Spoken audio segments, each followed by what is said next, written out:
What if I told you that all women are attracted to bad boys? I remember a long time ago, before I understood the psychology behind attraction, I would see bad boys in school hooking up with the hottest girls, and I never understood why this happens. If you look at almost any Hollywood movie, you always see the bad boy getting the girl in the end. The movie rarely ends with the nice guy getting the girl. In fact, if you really think about it, it would almost seem out of place for the nice guy to get the girl.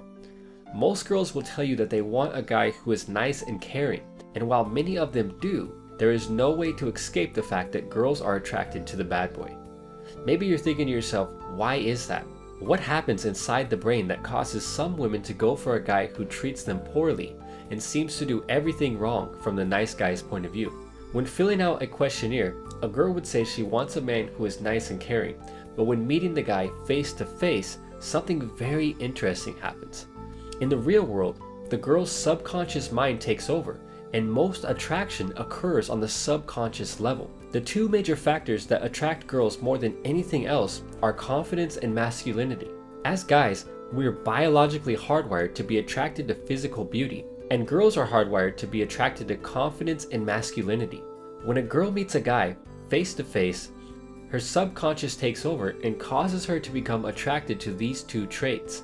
And it just so happens that the bad boys display these traits almost exclusively. The problem is that many guys are nice, and due to various factors, they find it difficult to play the bad boy role naturally, which can make it difficult to attract girls. Every guy has an inner bad boy waiting to be unleashed, and there are several ways to play the part without hurting anyone's feelings. I remember in school, the bad boys would always have the hottest girlfriends, and it was hard to understand why this happens. It was almost like the more the guy would be rude to the girl, the more she would become attracted to him like a magnet. What if you could be the bad boy, without actually being rude or unethical? Being a bad boy has absolutely nothing to do with treating girls poorly, and once you have a girlfriend, you should always treat her like a princess.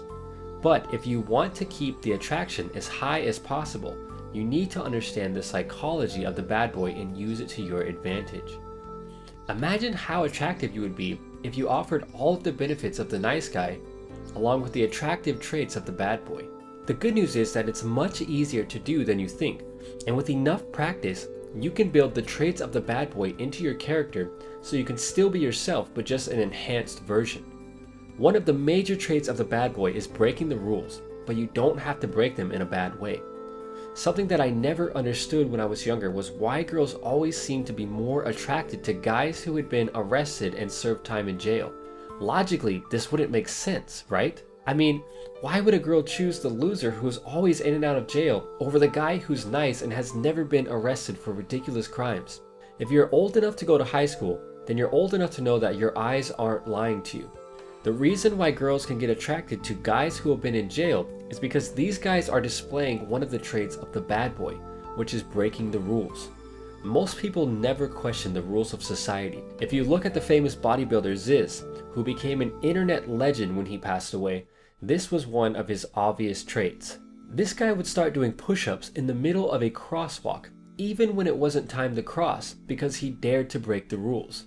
A bad boy isn't afraid to break social norms in a good way, and most importantly, he is not afraid to be different in front of others. This is one of the reasons why millions of people were attracted to Ziz, and why he will be remembered forever. The second trait of the bad boy is the opposite of being needy. Girls are attracted to bad boys because they represent a challenge, and since girls are looking for excitement, the thrill of getting the bad boy gives their self-esteem a boost. A bad boy is never needy, but he is mysterious. The best way to not be needy is to do what you want to do and don't ask for the girl's approval unless it makes sense to do so. One of the biggest turnoffs for most girls is a guy who is needy and clingy because there is no challenge there. And put simply, the roller coaster doesn't look nearly as fun. The third psychological trait of the bad boy is cockiness, but instead of being cocky in a bad way, which is common among guys who treat girls poorly, you can be cocky in a way that is funny. Subconsciously, girls are attracted to cocky guys because the cockiness is an exaggerated display of confidence. To play this role without looking ridiculous, all that you need to do is be cocky in funny ways.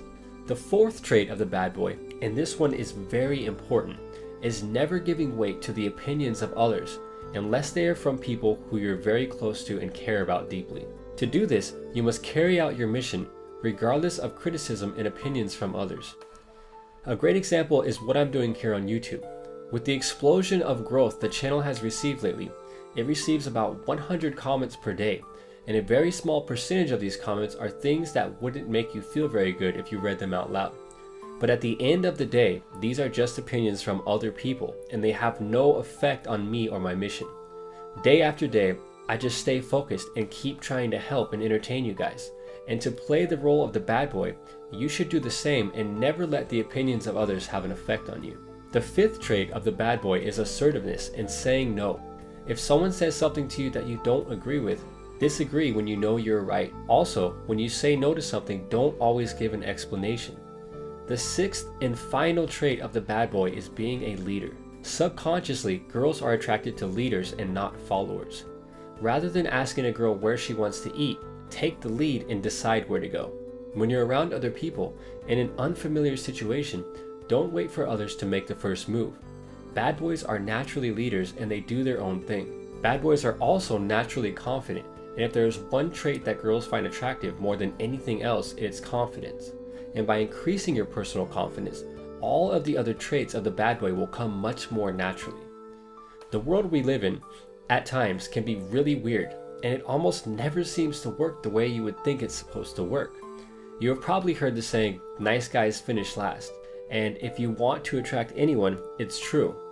Subconsciously, girls view the actions of a nice guy as signs of weakness, and such actions can make you seem out of control, shy, and needy. The good news is that you don't have to treat girls poorly to avoid being the nice guy.